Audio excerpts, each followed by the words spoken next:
Taryn, welcome to the Business Advisory Show. Thank you very much for having me here. We're super excited to be here today. Great, thank you for coming. And we're very interested to hear a little about Super AA and what you do in the accounting industry. Well, we're an outsourcing solution for accountants and financial planners of their super funds and business services work. So we're helping accountants create that much needed capacity. Yeah, and this is something that has been a hot topic for many years, and I guess the entire industry now has really woken up to the idea that it's okay to extend your office or your team capability externally. Yeah, what would you say about that? Oh, definitely. I think offshoring and outsourcing was a dirty word 12 years ago, but now with technology it's made us a lot more global, like it's a global economy and people are tapping into that. Yeah, absolutely. Yeah. What have you seen have you got like a case study, for example, that comes to mind where a large or small firm was not outsourcing and then, you know, thanks to working with someone like your organisation, they actually did increase their capacity? Oh, definitely. So there was a guy that came to see me a couple of years ago and he was almost in tears. He was a sole practitioner, he couldn't find good staff. He was working 15, 16 hours a day, and this isn't something that you wouldn't see yourself. He just did not have the time to work on his business. He was so busy in his business. So he said, look, I just need to find a more efficient way to do things. And he started outsourcing his super to us first. Because super's more checklist in and out, it's the best thing to start with. We recommend that you outsource your super before your business services work. And he outsourced all of his super funds to us. That gave him, you know, doing 100 funds, if he's taking 10 hours to do it, that's a lot of hours that he gets back, you know, to actually focus on the value-added stuff. So I suppose that's one particular example where someone's outsourced the work to us. And if you're outsourcing it and you're getting an exceptional price, it done in a really good turnaround time, and it's really good quality, it makes total sense. Yeah, absolutely. And there are a number of different examples of the specialisation of outsourcing, and you've got a few of those. Yeah. What's the bread and butter? What's the atypical AA? Super AA. Yeah, exactly. So what's the no-brainer for accountants to really look at as a step one? Well, are you meaning with outsourcing their super funds? Anyone that does super funds could outsource, because a local team is not going to be able to complete the super fund for the price that we're going to complete it for. And a lot of the time, they're limited to per person. So one person can only do so much work, whereas tapping into our solution and having that really strong back end where we always sit over-resourced to handle the extra work that's coming through, you can scale really quickly, which is exciting, because for accountants, they want to grow their business, but then they're hamstrung because they bring it on and they've got to actually deliver the work. So it's a great solution to just tap into and scale really quickly. Yeah, I see that as a real misperception that, oh no, we've got to do the work in-house because we've got the team and, you know, get the cost recovery of their wages. Whereas in fact what I just heard you say is that in fact those employees can be freed up to work on more valuable work and get a better ROI outsourcing it to you guys. That is the key. When you actually outsource the compliance, which is the crunch work, and you know, that's the grudge purchase anyway, isn't it? Yep. That's the stuff that we're told we have to do. Whereas if you outsource that and you can start to do the advisory, that's the fun stuff. That's where you sit down and you've got time to fact find and understand about what your clients' pain points are and understand their business and what their goals are and actually plan forward opposed to looking in the rear view. And when you're giving that client an extra holiday with a tax strategy, like using the numbers to actually advise on that, that's the stuff that wins you more business, because that's the stuff that people talk about at the barbecues, not a tax return or a profit and loss, which is, there's lots of synergies because this is the sort of stuff that you talk about all the time. Yeah, absolutely. And I think some of our offline conversations prior to being on camera right now, I forget that it's there. Yeah, you've shared a few case studies, and I think it wasn't just a basic super fund. There was even some complex examples where you actually dramatically improved the profit for the firm by them outsourcing a complex example to you. Yeah, well, we work with sole practitioners, and then I've got a practice that a national organisation, and the Melbourne-based. There's 20 partners, and they have a super team. So it's everything from that to that. And I think there's only 10 funds in Australia that have above 100 million. We actually look after 2 of them. Yeah. So there's nothing too complex or too small. A really good example, though, was a 4-partner firm that came to us, and they had 3 people in their super team. They could all do business services work and super. And they said, look, we've got huge write-offs. We actually need to find a more efficient, cost-effective way to do our super funds. So they started looking at outsourcing. They trialled us and another provider, and we got the business, which was great. And they actually outsourced all of their funds to us. When they did that, we complete the super funds, the admin, so all the compliance work and the audit for $980 plus GST. So they outsourced that. It's a set cost. They then redeploy their team to business services. And the value, they're much more lucrative projects. It's a big revenue upside when they can move their staff into that side of the business. And they've got one super guy really growing the super division. Like, he can focus on, does every single client that we have a super fund if they need it? He's spending half an hour per fund reviewing stuff, and the rest of the time he's doing business services work. So they're getting their funds done really quickly. We take 19 business days to complete a fund. It's for a really good price, and it's exceptional quality, plus they've redeployed their staff. So instead of having write-offs, they've got huge write-ups, and it's a big win for everybody. Yeah, that's a great example of just thinking a bit differently, not having a scarcity mindset, I've got to work on this internally, but actually thinking about capacity planning and planning for growth. Yeah, that's a thing. If you want to grow your business, I do say that quite often. Like, when I go and see people, I say, look, if you don't want to grow your business and you don't know what to do with the capacity, then don't outsource right now. It's not right for you. But if you're a firm that is time poor and really wants to grow and scale, then outsourcing is perfect if you've got the right strategic partner, obviously. Yeah.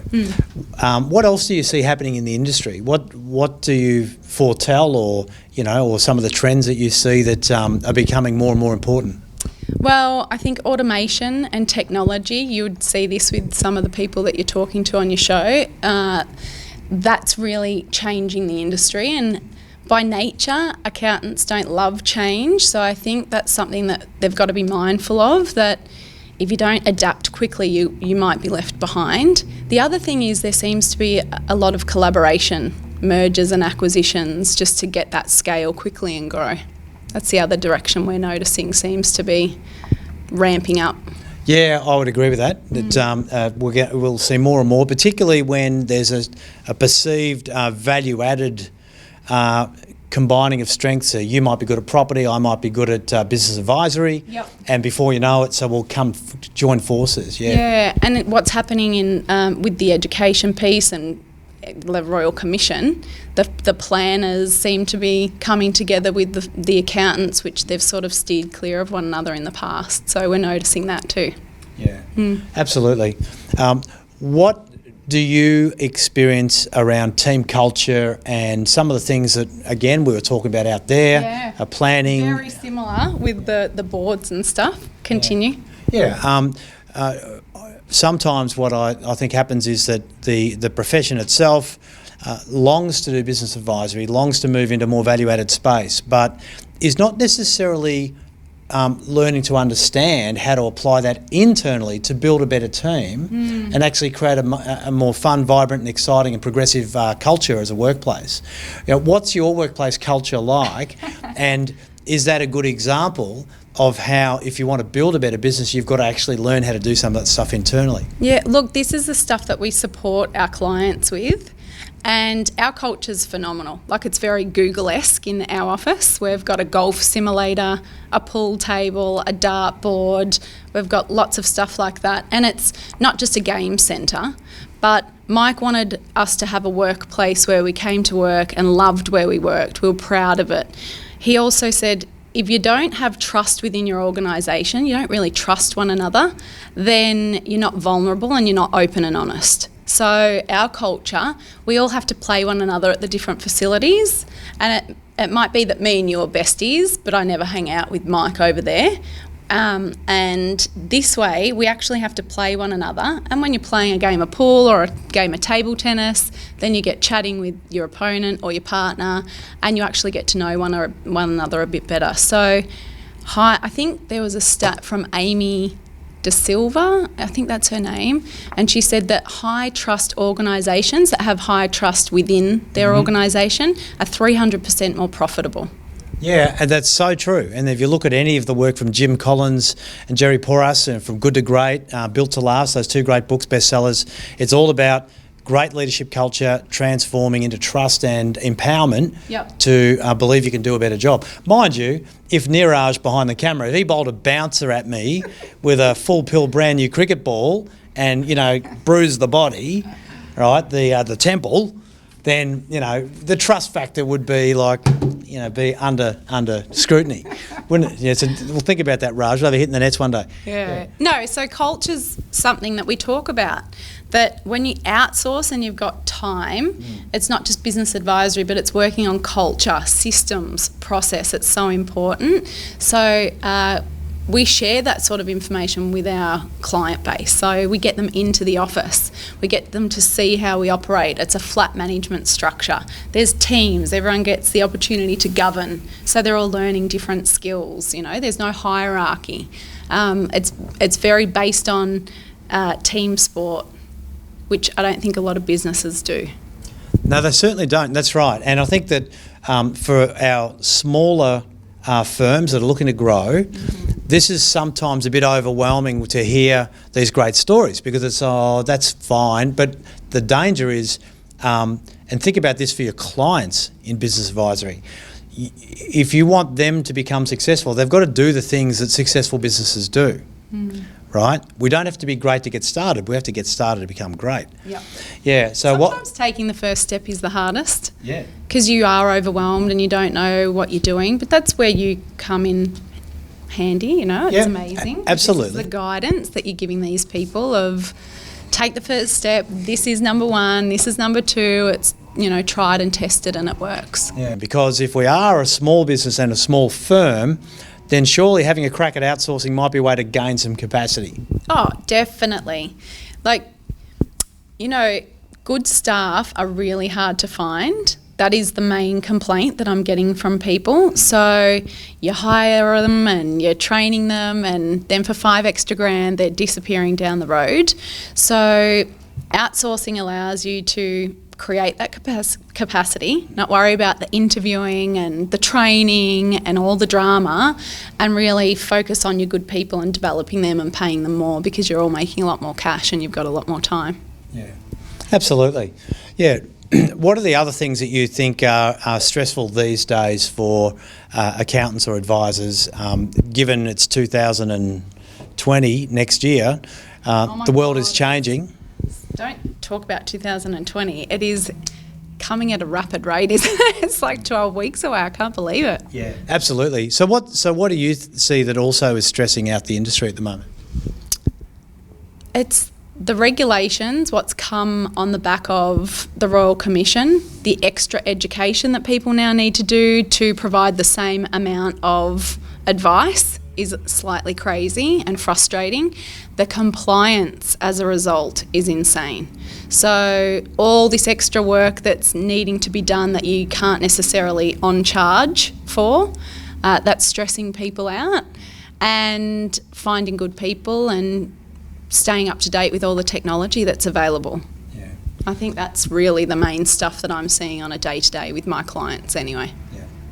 But I think the real key to that is that if we bury our head in the sand and say it's all too hard and just stick to our compliance workload, little by little we're really falling behind the game, aren't we? That's the reality. Yeah, no, definitely. And what do you see more importantly with some of your clients? Is it that similar sort of stuff? Yeah, look, I think the real issue is telling ourselves that we can't get good people, telling ourselves that we should not outsource because we need jobs in this country, right? These are two great contradicting paradigms, aren't they? Oh no, we want to keep the jobs in Australia, but we can't get good people. Well, hang on a minute. You've got to continue to invest in your own knowledge on how to attract people, because you can attract talent if you learn how to do it the right way. And at the same time, not being willing to outsource, well, that's being belligerent, isn't it? Because if outsourcing's a solution, well, surely that's one way to grow capacity. And at the same time, we still also want to build our talent factory as well. I think before you've done anything, though, it can be scary. So if you hear outsourcing, offshoring, you just think dodgy, my client's data is going to be compromised, I can't control the work.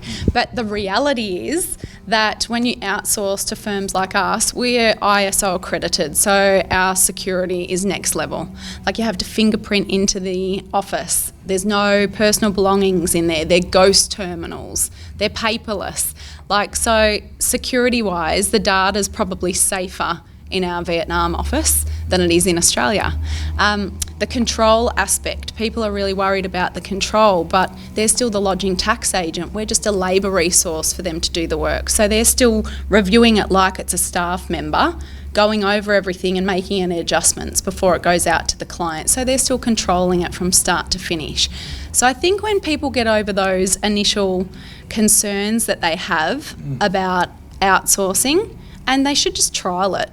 Trial a couple of providers and test it out and see for themselves. That's the other thing. They're accountants, not plumbers or architects, so they know straight away whether it's a good or bad product that an outsourcing provider like us is giving them. So they should test it out and just see firsthand what it's actually all about.